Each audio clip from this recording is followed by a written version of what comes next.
Mbaniriza oli ku TMO 9 television. Ndi eno mu byuma Kankaka Peter.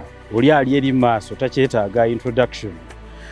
Muzzukulu wa Mole Namatovu Mirundi Joseph Tamale Mirundi Junior yatuddeyo olunaku olwaleero. Programu eno eyitibwa Political Dose. Political Dose. Okugaba doozi y'olwaleero ye muzzukulu wa Mole Namatovu Mirundi mutabani wa Mole. Mutabani wa Tamale Mirundi senior. Maama ali atya ndudde okumuwuliza teeraliikiridde nti omwana we ate ebya people power embeera ya maama eri etya. Abatulaba mwebale nnyo mwebale kwagala mukutu gwaffe ogwa TMO n'okwongera okulaba programu zaffe ze tuteekako. Mwami Kankaka nkwebaza omu ku bajournalist abatini abali mu Uganda abasalawo okukwata omulimu gw'okuleetera Bannayuganda programs zino eziri educative. Wadde nga waliwo bye twalabyeko amateeka ge baagala okuleeta agafuga emikutu gino egy'empuliziganya egya social media. Maama gyali maama wange mwagala nnyo omukyala Florence Tamale ntumirako yenno tabira ndowooza bamugamba you see nali sikimanyi nti okubeera mu nkyukakyuka kintu kisi kyangu. Famire zaffe zibeera zitukubira amasimu biki naye kyenvudde naye mbuuza ku maama ngambe omanyi mutabani wa Mole Namatovu Mirundi yabeera eri ng'akolima agambe omwana oyo bajja mukuba bwe nagenda mu people power maama yatya namugamba gwe naawe ogoberedde ebya kitaawo famire egenda kuba kiso. Ne maama wange mwagala nnyo ne baganda bange. Is she supportive of the ideas though scared with you joining politics? Of course, as any mother abeera scared. Walabayo ebyokwekalakaasa amasimu nsangako amasimu nga 8 babanyamba bambi togenda. So ne mugamba maama kino kye kiseera ekyokulwanirira eggwanga lyaffe. Naye nebaza nnyo famire yange. Mirundi Junior akalulu ke NRM kwe tuba tutandikira primaries wazirabye otya? You see, mu myaka gyange gye nnina emyaka 24 kati nze nabisirabangako kalulu nga primaries ze NRM ezabaddewo. You see, it was a shock to not only NRM people but to the country at large. Ebintu bye nalabyemu biringa 3 bye neewuunyiza. In fact n'akayita akalulu nako oboka wadde degree y'amaanyi okawa anti kalulu kale tugamba akamyufu. You see mwami Kankaka eggwanga lyaffe lino lirina direction gye likwata naye bwe tutaabe beegendereza n'okuvaayo kati tuyinza okwesanga tuli mu kizibu eky'amaanyi. First and foremost, I could look at that election in 2 phrases, democracy and generation. You see, during a party, ekkiririza mu democracy nga ze zimu ku principles zaayo. This election yabadde test gye bali okulaba nti basobola okutegeka akalulu ak'amazima n'obwenkanya mu demokrasiya ewaabwe yennyini gwe basiba bayimbirira gwe baleeta. Kati ensi yabadde erinze okulaba NRM first of all ekibiina ekiri mu buyinza ekyalwanirira demokrasi omanyi kye basinga okutwala okukuliriza okupreachinga. But mu an election whereby oyina bamemba ba parliament oyina ba minister oyina abantu ababadde beesimbyewo mu kalulu ako. Njagala nakatunuulira mu violence ndowooza tandikire na violence kuba yasinze okukola amawulire. Tosobola mwami Kankaka kuba na ggwanga nga abali mu buyinza bennyini be bakulidde okukola effujjo. Effujjo ery'emmundu, effujjo eritali mu mateeka bo bennyini nga bebeekolako effujjo abali mu buyinza. You see, bulijjo tubagamba ffe abali mu ludda oluvuganya nti ebitongole by'okwerinda obukugu bwabyo okusobola okutegeka obululu n'effujjo eribadde likolebwa ku bavuganya nga tubagamba gavumenti eno nti bannange ekiseera kituuse tulikoleko.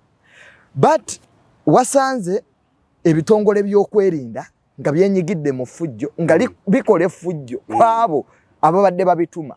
So, effujjo lyabadde likolebwa ku bakama baabwe bennyini. Kantandikire wano Mirundi Junior. Primaries za NRM. The most dominant characteristic was violence against themselves. You see, this time go interpreting violence of inferiors against the superiors. Babatuma. And that's where I want to come in. Ekizibu kya violence eno twagala tebibaddewo leero tudde mu 2017. Olunaku President Museveni lwe yasindika amagye ne galumba ababaka nga bateesa egirimiti ne gabakuba. That was a trend nti ensi bwetu bwegenda ofaanana. Mwami Kankaka yasettinga president. Mwami Kankaka tasobola kubeera mu nsi nga akalulu aka primary ke bategeka sike ka determining omubaka. Akano kabadde tekadetermining nti gundi awangudde ogenda mu parliament just twerondemu. Ne kabeera violent ku extent nti abantu bafudde. Ba polling agent nalabye polling agent wa Honorable Namugaza mufu. You see, si mulwadde nti bagenda mujjanjaba mufu. Bafudde mu kalulu ka party eri mu buyinza. Ekyokubiri kyoyina okutunulira nti violence abadde giyulika mu byobufuzi byaffe because of waliwo political intolerance kati. Nti Mwami Kankaka politics kati wakufana kuona. Twava mu byobufuzi ebyekigunjufu ebyempisa ebyokuswala tuli mu politics ng'omulimo. Politics business commercialization of politics. Mwami Kankaka omuntu alaba ekifo mu parliament nga gwe bw'osuubula ennyanja. Kakati bw'oba oyagala kumuggyako ekyo oba mulabe ne mu party gye muvaamu mmwe mwembi. Kankubadde muli kibiina kimu. That's why walabye nga bo bennyini beevuganya bali mu party gye siba batendereza naye nga amateeka bagamenye because buli omu alwana kufana kuwona. Ye politics awo atuuse nti mirundi osaana ofe nsigaze ekifo. I can do anything at any cost to retain the position I have and that is very deadly. Yensi kati gye tulagamu. Secondly, generation. You see, abagala obukulembeze mu Uganda tebagala bukulembeze, abagala change mu Uganda tebali mu bibiina byabufuzi byokka ebivuganya government obula ne NRM mwebali. Are you serious? Mwami Museveni ne NRM muli watali content because of generation. I see. Let me tell you. Museveni yafuze eggwanga lino ne generation y'abahaji Kigongo, ba Moses Ali, Banadduli, ba Rebecca Kadaga, yeyo generation egyafuze nayo. Kakati waliwo generation yene eddako eyaba Kibule, Anite. Yes, those are good examples. Who else? Generation yawo gundi ono yawangudde akaseke Honorable Nsereko naye ali mwali Kiwanda. You see, kati waliwo generation yeyo okiwulira eri giveeko kati waliwo eyo kati ne wabaawo neyaffe ziri ssatu eyaba Mwami Museveni yeyina power yeyina authority Bamirundi eyo eyina power eyina sente eyina authority ne Muzeeyi naye alimu eyo. Yo generation yeyo bambi erowooza nti tetujja kuwaayo buyinza mirembe because of entitlement. They have reached an extent ogamba nti zino generation ebbiri eyaba Honorable Nsereko eyaba Kiwanda eyaba Bobi Wine abali mweyeddako si bateeketeeke kimala. Kakati ne wabaawo neyaffe ffe kati ffe tuli wano wansi. Kakati Mwami Museveni alina ekizibu nti generation gy'abadde afuga nayo you have vacuum mu decisions z'eggwanga. Moses Ali tamanyi byabavubuka. Vacuum gwe muwaatwa oguliwo mu generation. Ogwo muwaatwa teguli mu Nuupu mwokka ne mu NRM gyeguli. Eno generation etuusa ekiseera egamba nti mukooye twagala kola ki? Generation eri mu NRM mwennyini ekatinga cross ensi yonna naye nga mu Uganda yonna naye nga ne mu NRM mweri. Very nice. Kakati oyina generations bbiri ezirwanagana. Oyina eno ey'Abami Museveni ekaddiye etakkiriza nti tukaddiye twetaaga tukole ki eno generation tugikwata obuyinza. Kakati ate ne ey'Abami Museveni eri violent nti ne y'abantu baaniite ebalumba na kifuba kuba ne bano nabo bakola ki bakifuba. That's why ogenda kulaba minister musanvu bakubiddwa akalulu be babadde mu decision making. There is a vacuum in decision making in this country. Waliwo okusalibwawo fe tulowooza abali mweno generation ne y'abali gyenna kunyonyodde yaba honorable Nsereko bani tulowooza tulekeddwe mabega mu decision. Now what could Mr. Museveni do? Mr. Museveni amagezi ge yandikoze yandibadde mixing up generations. No kwata abakadde no ba mixing up. Don't you think he has already done it with mixing Kibulezi, Anitezi, the young ones there in the cabinet? No, ekizibu kya Mwami Museveni nti muyekera. You see, omuyekera tebakisoma mu ssomero. Omuyekera ye muntu gwe bagamba nti ogenda Masaka. Waliwo emmotoka ejo etwala abantu basatu. Aina family y'abantu mukaaga. Asobola okulagira ta family yange abasatu abajjamu betugenda nabo n'amala okutuuka jaraga n'akungubaga. Yo Mwami Museveni. Mwami Museveni talina mukwano ng'oggyeko family ye. Ate Mwami Museveni government ye eringa emmotoka nti bakuwa goba bali bakuyigirizaako emmotoka. Weefuula nti gwe avuga naye nga asibaali. Prestige driving school. They don't have full authority in this government. Hey, Museveni yalina buleki. Yalina buleki. Weefuula avuga nga kuwadde. He has maintained system ye gye yava nayo mu nsiko bali Haji Kigongo tebeesimbibwako. That shows you nti ali Haji Kigongo aba teyeesimbibwako mu NRM. You are denying there is a revolution. You are denying this group. You're creating anger amongst people who think they can provide a service. A service. Kakati bw'abanga akyalina structures ye ey'omu nsiko ekaddiye nga gy'akyalowoolezaamu gya meeting ne badiscussinga abamu tebeesimbibwako bebasalawo high command biki ebyo byonna. It limits the powers of administration because muyekera yeesiga nnyo amagye. So ekyo kye nakirabye there is a vacuum mu generation. Kakati akalulu kano kabadde revolution era ne Mwami Museveni yawona singa yafuna mwesimbako singa kirala. Bagamba singa yakkiriza omugongo. Singa naye ali maziga. Yali tunudde emabega. Ng'ayini nkalu. Tesobola kukola ki, tasobola kugezesa. It was a revolutionary vote. Revolutionary vote yeyo tegenda kuma mu NRM. Nti waliwo generation erowooza nti kati ekiseera erina okujja. Naye generation yeyo bagibisse eyagala kati kwekwatiramu. Efujjo. Mwami Museveni kye yakola nze newunya n'abagamba nti NRM party. NRM si party. It's a built up of warlords. Are you serious? Warlords. It is just a cocoon of where do you get an election? Nga candidate omu atambula na majja.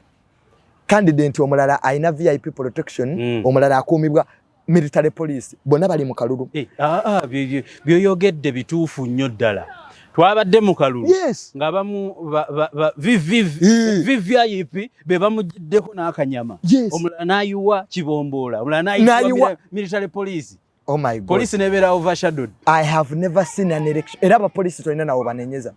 Nga buli omu w'amaanyi. Ate ebyapa tebyavaawo. Kano kakufana kuwona. But a gun is a symbol of authority. Emundu abayina access ku mundu zino be bali mu buyinza. Exactly. So the politics of warlords zitagwanga mu NRM. Kye tulimu kyagala okufaanana ne Kenya. Nti ojja genda mu region osange family eyina ssente eyina amaanyi ye sponsoringa violence. Kankubuulire muwala wa Honorable Kuteesa ne muganda wa president ddala mu butuufu ng'oggyeko politics of warlords beetaaga ekifo kolera eggwanga lino. They are already in the system. They have the ability to serve. How can the Archbishop atukirira Pope ate atugamba nti Papa tamulaba? Kakati yesodo we baba banyumya ne muganda we. I don't want to attack the president but njagala nkozesa ebigambo banyumya biki Sodo Kaguta nga bwe yeeyita. You see, we don't care whether it was Kutesa's daughter or Sodo, the president's brother. Ugandans don't give a damn. But you cannot put violence mu kifo. Mwe nyini mwe ba member ba first family. It is a shame. You see, this family, batulaze ekifaananyi ekituufu kye bali. Nti IGP ayina ogenda amalo kampinga yo. aleke emirimu gy'eggwanga bambi sasi please don't do it sodo please up to now tewali gwe bakutte but people have been beaten abantu babokyeza yensi kati gye tuwankaliramu the politics of warlords ali mwenali politics of warlords yes tovola banga ali Haji Nadduli yakabye mutabani we bamubye tali mu bawolodi mutabani wote yabadde na maji sirodi mu lutalo alina okuvunama eyalwana alina ate okuvunnamira bakabaka bambi munyambe nange empitewo mumpe muyambe ebyokuvunama fe abamu bye twagaana sobola tuli mu nuupu tetujja kuvunnamira n'omu nabo bantu sente ze balina bazijjawo no the politics of warlords we are going back to Aminism nti you find Honorable Rukutana to a level of a minister, but some people should get ashamed. Mwami Kaka kanobera minister, nobera state attorney, nobera attorney general. You are not shaped. Nujja ko musirikale mundu. Igwe eroya. You want to use extradition ways to get justice. Kati yensi bweto bwefanana kye kifanana. Nayange ebyo byonna byekunyonyo biri mu primaries tetunagenda mu generation. You see, tukyakabisa kajanja tuli eri mwenali ani warlord ajja okubinsana ne Kyagulanyi amaanyi kakati bwe tunayingira generation kigenda kuba kitya kye nagambye ebintu bino byatandikira eri mwami tuzimbye eggwanga mwami Kaka nti okuba omuntu mu Uganda bulijjo tubagamba NRM okuba omuntu mu Uganda ow'ebyokwerinda okuba omuntu tekikola mawulire ne balumba babaka ne babakuba tekikola mawulire nabo bennyini balabye ku bukambwe bw'omusota gwe babadde balunda you see Mr. Museveni is very funny, let me tell you. The language he used, because one NRM supporter was denied voting. One in Chiseka there. You see, even if you're a good imam, you cannot win an election in the Catholic Church. The president came out and said he's going to crush those idiots. The game of violence is over. But when we are seeing Sasi and Sodo, Kaguta doing even more harm. That's what he said. He said the game of violence is over. I'm going to crush these idiots. We were waiting for the same tone. That Mr. Museveni, the law should be universal. If we are going to build a state of warlords, the Maria Mongoose, whereby everyone is guarded, everyone has a gun, then in Uganda we have not got democracy. There is no democracy. So as an activist of people power, you expected the same voice that he used to talk about the Kiseka incident on his brother. On his brother Sodo. And he is in Rose. Because they have put the whole constituency at a standhold. We cannot allow this. If they want, they should go and fight in Sudan. There is a big place there. This is our country. We cannot tutujja kusanyawo onsi kubanga politics of warlords mubaganya okukanya IGP avuze motoka kuseta za omusolo to tell them please yakuteyani era bona talina gwagenda kwa secondly mulimu abayiwa omusolo abanene mu secondly bwe tutadiringe na politics wa warlords Uganda egenda funa ekizibu nti bebo betugenda ovuganya nabo mu 2020 democracy ojjawa party egamba nti buli omwalonde chairman waabwe yalungamiza era nakyagadde nnyo Dr. Tango Doyaga, it was a presidential directive teyalungamiza yalagidde everyone should vote byanvudde mu ngalo mukama wange yaŋŋambye buli omwalonde kakati onaabalotya mu voters register onaabalotya abalonze n'abatalonze so Mwami Museveni nze neewunya abeNRM baaniti tebamanyi mu president President Museveni talina mukwano oba ogwa mu kalulu gwa abo baanite be bamuyisizaamu byegirimiti and it showed you nti abantu egirimiti ekyali fresh mu bwongo bwabwe kyabazanga Nsubuga abo bonna abali mu byegirimiti magezi ye mugezi nnyo teyakomyewo era amagezi ge gamugambye nti todda abantu bakyali banyiivu mu pate yaabwe mwennyini it was a revolutionary vote so n'abeNRM bennyini nabo baagala enkyukakyuka tetugirimitinga ku generation ziri ze nayogedde nti twagala kujjako buje president ne mwenale mwe yo generation group it wasn't kati ekintu so you try as youth as activists in the opposition you really think there is a very big virtue that cuts across positions are leadership mwenga mwe musuubira bannamwe abali eri abayina virtue mweyo lwaki temutaddewo strategy okuba attracting ne bajje no you see nope ne people power oba nope ne party eri mu buyinza twabigrading demokalulu ako bulijjo bagamba nti Bobi Wine tetumukwasa buyinza kubanga hooligan lero ina minister ali mukomera Attorney General yaliko former Attorney General ali mukomera mulamba ow'eggwanga lwa hooliganism kakati mwe abali mu buyinza bwe mubanga mukyayina politics waba warlords nti nga ne mu party yammwe temukkiriza democracy nti mwami Kankaka nalabyeko DR forms nga waliwo constituencies zino obukadde obutano nga bye byavudde mu kulonda ye party ne bamulangirira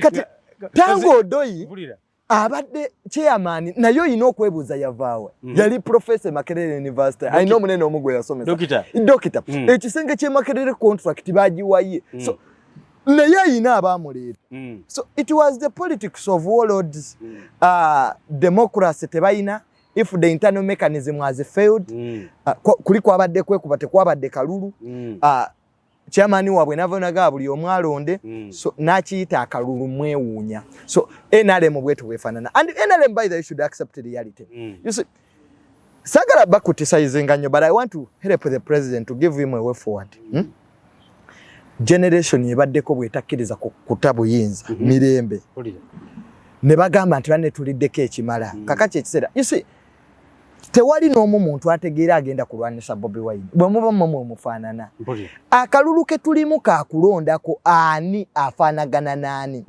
tosobola kuba na ruling party yeyokyeza abantu baayo tosobola kuba na ruling party nga primaries just primaries abantu 15 bo bafu bagenzi tosobola kuba na party oba baswala nga ebyavudde mu kulonda nabo bennyini tebabikiririzaamu mu democracy gwe bayimba gwe oba tokkiririza mu byavudde mu kulonda mu kibiina kyo bya generation yona abikiriza kati oyo ba democracy ekibiina kisense buse kizeeyo kuba individuals ye mwami Museveni tafaayo oba ogudde oba togudde ye kasita ayitawo naye nga akyerabidde nti baminister we baba bagudde kiba kitegeeza service delivery enfu bootuula nabo there is a virtue in service delivery experience nga botendeka be bagwa onatendeka pakati bulijja batugamba mbu nuupu teriyo mu Western Uganda bakoma mu Kampala kati abalonze bo bavuddewa bavuddewa kakati mu Western Uganda gye mugamba nti muyina amaanyi bwe muba mwekubye bwe mutyo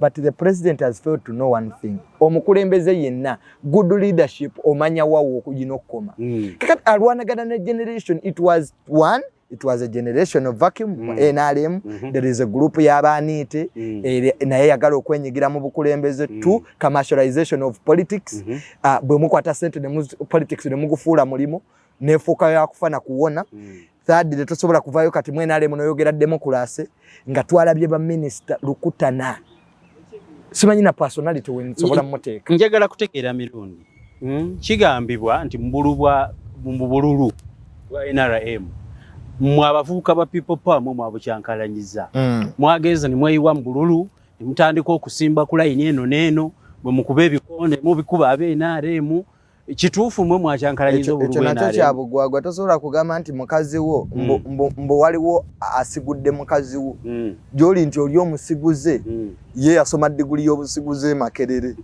nakyo kyabugwagwa kakati bwogamba chairman wa mwenyini yagambye ebya voters register tubivemu buli omwalonde kati n'abeefudisi bayinza okuba balonze but that's not the main issue you see muyina NRM ina okuddayo ku drawing board bategeere wawe baabulira tosobola era abavubuka bo bagambye ffe tubadde commission 21 batuguze tuteekeyo abanafu nupwe gye bakube nekyo nakyo kugamba nti aba people power bayingidde akalulu nze mwami Museveni mwewuunya ye yennyini yejjamu obwesige yagamba Bobi Wine ya infiltrating security mwaluwa if every time mubeera munenya nuupu Nupu ye yakoze kino Nupu ye yakoze kino tugenda kutuuka ku level nga ne budget y'eggwanga sente zibibwera muwaliriza Nupu. So the problem is not Nupu.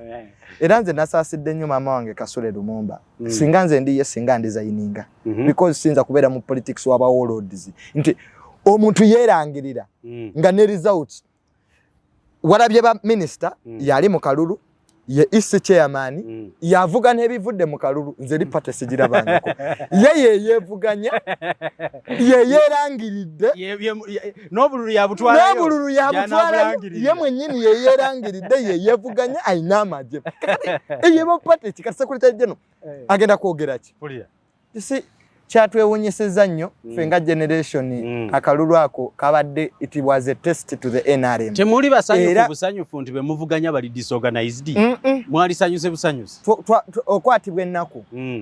You see these are abnormal times.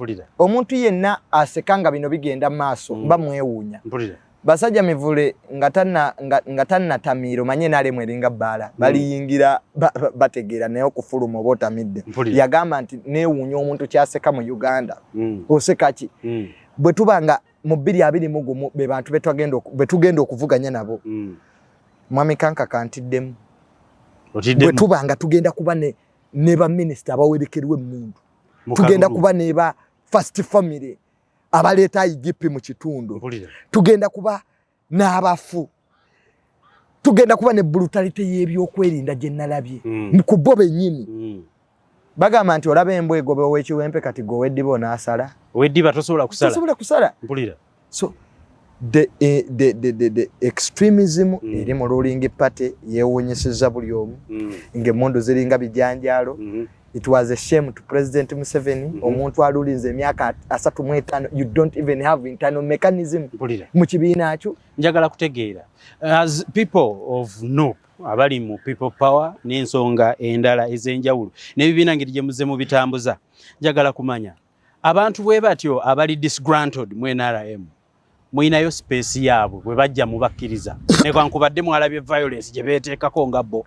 Yes, let me tell you abantu abali mu NRM tebagala President Museveni ng'omuntu ekyo kyo njagala nkikubulira njagala mwami kaka ka President Museveni ku lunaku lw'okulimba agamba awambiddwa olaba abanaazina amazina mu kibuga lumu Apple agambe nti banne bampambi olaba abali mu NRM abagenda ozina amazina. People are in NRM to use NRM structures okutuuka mu bukulembeze mwami kaka tosobola kuba na ruling party nga baminister bakubiddwa obululu kiba kitegeeza nti omuntu ayandiyagadde NRM service delivery yandisoose but abali mu NRM bennyini bali disgruntled olw'ebyo ebigenda maaso mu party and tugenda mu kalulu kano aka 2021 ng'ebibiina nabyo byonna bikubiddwa ng'oggyeko NUP DP kyekimu FDC naye eryawo etagala kakati NUP seems to be more organized compared to the ruling party mu bintu bya primaries sirabangayo abeeka mwoca gwe bookyeza I'm seeing a situation where people are sitting down ne bagamba nti bane nze kandekere gundi so twandisubidde ruling party nga NRM bye bintu ebimu bye yandikoze. Secondly faba NUP tetusobola kutya kuvuganya bantu kuba akalulu kagenda kubaka abantu. Democracy, if you cannot convince people by your mouth that you need a gun like a Sasi Kutesa and Sodo to intimidate everybody, then that's not democracy. You see, convincing bantu. But because even in the NRM democracy wabwe yeewuunyisa, you are going to see one candidate ayina amagye nona ayina amagye kati oba democracy kyoso mu kalulu akali democratic so sobira mwami Museveni kuwangula kalulu kano eno nga bano bakyali mu disorganization yaabwe ate ne NUP temuli organized kuba tulaba main figures eziri side yewammwe nga they walk into what you guys call a disorganized party. We have seen Bajjo follow a list of so many people you have been talking about. Don't you think you are also not disorganized, ready to beat up the task? Okubanga taking over, okubanga okuyigira ku mistake zaabwe. Yeso kombulire, kyekyanyiziza Bajjo n'adduka ewamu. Bajjo we ba mu makadi. You see, ey'okwesimbawo enaka oba yali ayagala kujja ku bwa meeyo babiki. You see, Bajjo si bannabyabufuzi, basuubuzi. Tuyina politics wabika bisatu ali mu Uganda olwaleero. Tulina politics wa violence NRM oyo twamulabye ate buli gyali waali. Tulina politics wa b'enkyukakyuka be baliwa aba NUP n'abalala bonna bali mu bibiina abagala enkyukakyuka ey'emirembe eri Abannayuganda. Besigye agwawa. Kano Kizza Besigye ali mu generation eremeddewo. Kano Kizza Besigye naye agwa alinga Mwami Museveni. Baagala nnyo okwetooloola abantu. Sijja kugamba nti abasiru naye abatabuuza. Nti oleeta pulaani diwoota alinayo. Ku myaka gye weesibiddewo abiri kyogamba tolina pulaani ebbi na C. Ebyo twabikoowa. Bazze bamukuba. Propagation bazze bamukuba. Mbu you want to rebrand yourself to be another opposition leader. Ekyo kiba kiganye kireke. Yes. Politics gwe tubaddeko. Kakati ne tujja tubayo ne babbajjo. Ba full figure, ba Abitex, bani tulirewa. Basubuzi. Commercialization. But just been getting money from the state. Are you serious? And they think that Bobi Wine. That's a serious allegation. Yes. Abadde tazifuna yamaliriza zeewa. Ye yennyini yeetutte mirembe. Kibannawo bukatuliki bulijjo si bulimu. Nze ndi musiraamu. Kakati bajjo byabadde ayogera gyalage wa Mwami Museveni kyekikyuse. But kyenjagala okubuulira nti buli atali mu struggle teyalina kugibaamu. Ate NUP si komera. Nti twazimba ekkomera buli ayagala ajje. Bano babajjo basuubuzi. Gwe n'ogamba nti babayiirire okutegeka ebivvulu. We mwali mubitegeka Mwami Museveni mwasooka mwebuuzaako be yali chief guest ku bivvulu byammwe. Eyo yonna nonsense. N'obalaba tuli wa genocide. Genocide atuwe ssente z'abayimbi. Ani COVID gwatakubye. Bonna abantu abakubye. So the bajjozi Abitex mukwano gwange. Ne bonna bali mu commercialization of politics. Tukozesezza NUP okukanga Mwami Museveni atuwe ssente. And secondly, if you attack Bobi Wine as a personality, then you are stupid. Bobi Wine ye yasabali ababadde mu bumufu bw'NRM. Kakati gogate Bobi Wine ayambala bubi. Bobi Wine tasanyirira mpiiri. Bobi Wine, you attacking Bobi Wine as a personality. Those mere things omanyi bajalinga mukazi. Era Bobi Wine eno project gye balimu yakubba bana Uganda. Isi ne kusaawa Bible ekyogera nti bannabbi b'obulimba balijja. Ng'ensi enaatera okukola ki okuzikirira. Mu politics gwe tulimu babajjo be bannabbi b'obulimba. NRM ng'enaatera okugwa. Bajja kubaayo bannabbi b'obulimba. Babajjo. Bajjo tagala nko Mwami Museveni. Baagalayo ssente. Bakozi ba ssente. Neri nayo gy'awaana. Agenze kusuubula. Yes, agenze kusuubula. Babasajja mivule. Mbu kati what has changed? Hayiraka y'Abaganda okubeera mu magye yakyuka gwe basajja mivule okudda eri. Kakati ono bajjo byabadde avuma Mwami Museveni abitereezezza. You see, these are deacons. Tuli mawulire ne King Louis yabayina. Buli president yabadde nabo. Zaimirundi senior ateragane wa Saddam bali. Bakazanyirizi. Just kubeera awo n'okola batire bajjos. Okugamba nti mudda Bobi Wine ayagala kubba bantu. I rather be with Bobi Wine. Nesijja kugamba Mwami Museveni Bobi Wine yasolooza omusolo. Yo government yetubyemmeka. Bali amusitulago struggle kije bata funding. Ne Trump omugagga naye ayita abantu bamusonde. Of course. Yes. No mutuju. Alukaida naye tena ba sponsor. So ebyo babajjo the bajjoes are just comedians. Nze newunya n'ababawa empewo okwogera ebyobusiru. Bwe yalabanga tebamuwadde kadi n'atandika okwogera ebyera bangi babajjo bajja kujja. Babawe but Mr. Museveni what he should do era talina lolo z'abawazi lyawo. No kubeera awo kukola ki? Mbeera awo. Nze newunziza omuntu naye gwe izite coincident okulaba bajjo mevule full figure gundi ono omugeto what unifies them bonna bakabira ejo buchamani full figure kusaasira bajjo byasajja mevule bonna bakabira ejo. The list is endless. As the warlords in other regions are fighting for power, the Kateshumbas in the central region. Hey, the central region people are fighting for pieces of meat. Bobi Wine yakoze mudda ku mudda. You don't have a policy. Kirichi full figure kikola kya kwa kuwemula. You don't have to kuwemula. People to listen to you. The people, the president lacks a media team. esobola okwogera ebyo byakoze. I'm not too naive to say that Museveni has not done anything. The president has done something. Waliwo byakoze ebitangible ebirabikibwako. But the problem, Museveni has failed to differentiate himself from the mafias. Museveni has failed to cut the politics of warlords. Kyenagamba corruption. Corruption president tasobola kumulwanisa. Babba sente bateeke mu kalulu. Obululu bwa Uganda.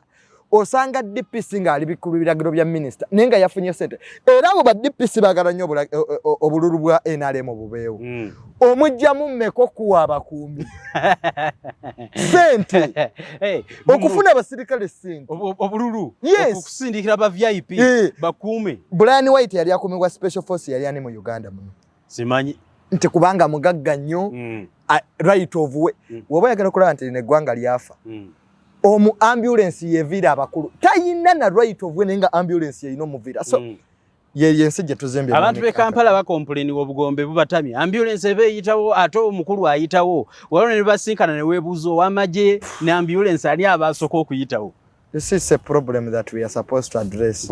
Ensi yaffe egenda esanawo. Yes. So as you're telling me gwe kyogezaako okulaba everywhere mu kibiina kye NRM bononye ebintu wabuli omukuba mukama wa munne Haji Nadduli yasonyesiza nyega nti President Museveni ne General Salebe bekoze ki be bononye ekibiina bwe kyatuuka ku Babu mwami Babu yagamba gwe va mu kalulu nagamba Nadduli va mu kalulu you see naleta Kalangwa kati Kalangwa akikiriye Central Region Museke neba nedda kale tuswaleko mu butuufu region zizo nazayina abazo Kalangwa namuleta mu kalulu kye yeerabidde okuteekako ali Haji Nadduli yeerabidde nti yetali mba warlords ekyokwe toyinza kubeera mu party nga mulimu project Muhoozi project kati ate mu NRM kati NRM continuity ye NRM eriwa tuzeeyo ku mirembe gya Honorable Mbabazi aba government we bakubuzanga gwe ova wa muzeeyi omuto oba muzeeyi omukulu. There is disorganization. Balamu yaleeta abakulosinze sise kulitale jeno yabaaniza. That means there is duplication of work. I swear if I was Madam Kasule Lumumba would have resigned. Balamu yes yakola ekitebe yakola ekitebe wasa abavulu yaleeta abakola abayingira kakati ogenda kusanga nga ne basekulitale jeno bangi you find a party nga Madam Kasule Lumumba agamba kino tango doya ali ku kino wow nze nale munjagala democracy wanga yo democracy go basomesa nopwe basinga strategy kije mulina kuba bino kubisula kutaka nga tumaliriza. No, we just need the population the Ugandans have accepted that they want change in Uganda. Even the NRM election was a clear reflection of a gap in the generation. What we should do, the strategies as people in the opposition, is to do one thing. You have a consensus of the people. Abantu baba wagira. The people balabye ku NRM entuufu nga bwefaanana etali ya media y'abaofuna opondo. Abantu bennyini balabye ku mmundu eziringa ng'ebijanjaalo nga tuli mu kalulu tetunagenda mu general elections.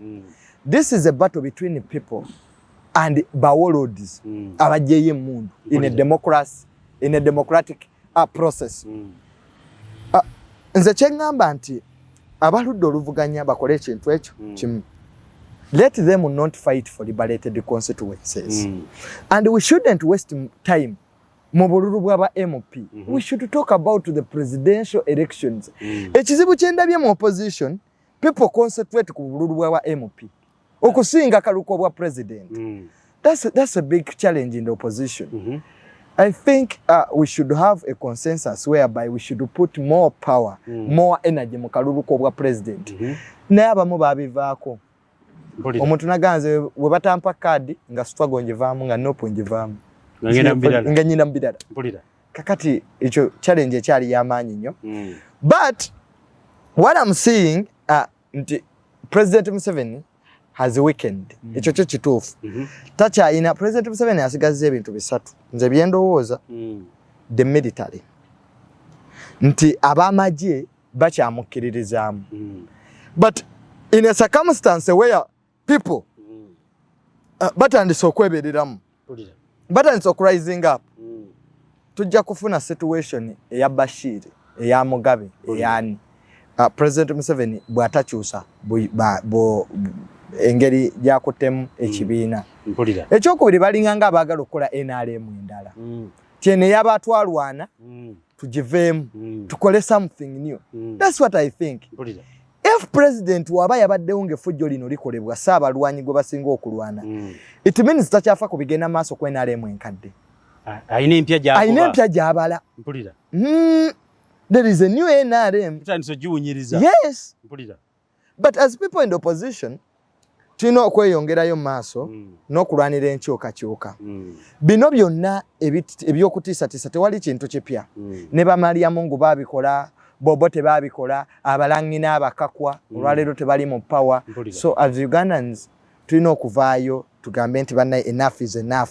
Tukoye politics wa commercialization, tukoye okuzimba bwa warlords mu regions, tukoye balukutana abo abatwalira amateeka mu ngalo, n'okulaba nti tusomesa abantu baffe akalulu akanaddako balabe nti basobola okulonda kye bayita electoral education. Okulaba nti abantu bamanyi kutiikinga. Nze natya mu African Union ba president babiri bajjayo bululu nga buli invalid. Mu African Union nga ba president balonda. President amanyi batiikinga bulungi. Oba byali mu lulimi lwe batategeera. So I think we should do that. But so far so good. No kye yeetaaga kati. Nze nabagamba era nsiba mbagamba ku programu zange nti you have the generation. People supporting Bobi Wine because it's a generation cause. COVID buli omu amukubye. Toyina na kwogera ku COVID. Kulaba impact gy'ayina. Mwami Museveni atulaze democracy ye mu kibiina. So it is a battle between the people and the warlords. Tuzeeyo mu kalulu ka 96 ka Dr. Semwogerere. Era NRM bwetetereza neddayo ku drawing board. Ababaka eyinza okuleeta y'ababaka batini mu parliament. Nga n'okaluuko bwa president tebakayina. Kubanga teriyo mukulembeza asobola kuba 50%.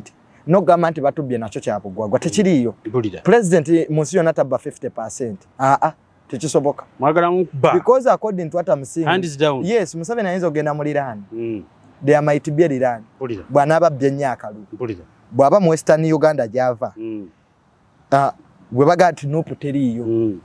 Bye bivudde mu kalulu. Minister tebakomyewo. Effujjo ly'emmundu. So it is something we should think about as Ugandans so that we can forge a destiny of our country. Tetugenda kuleka basasi kuteesa na basodo. Kuloza nti be balina okukolera abantu. Bo balina kufuna bufo. Nosanga bamemba ba First Family nga balwanira obukadde 25. N'abasajja bano bajoze gwanga noze neewunya. Nebutebuulira mu nsonyi. Greed has poisoned their minds that they cannot even say that bane tuswadde ensi yaffe. Ensi yammwe. Contracts zonna zammwe temwekuba mawulire nga mugaba contracts ebifo temubiranga nga public commission nemubifuna kati nakasigaddewo bakatwala nakasigaddewo akamemba ka parliament constituency ino okubeera ku muliro because sasi kuteesa at least ba journalists ba Uganda banyumidde engeri gye babuuzamu as if they're asking angels from God. You are kuteesa's daughter, so what? You are tukwata kwine democracy. Can they support? Do they have the abilities? Nete tujja kukkiriza amaje geggwanga gafuuse militia. Ekitundu kyaffe kino ekya Tamale Emirundi Junior ku TMO bwe kitambudde. Mbadde mu production yenze Kanka Capital kubatuusaako bino. Genda mu comments otubuulire kiki olowooza ku bigambo Tamale Emirundi Junior byayogedde. Nsiibudde mweraba.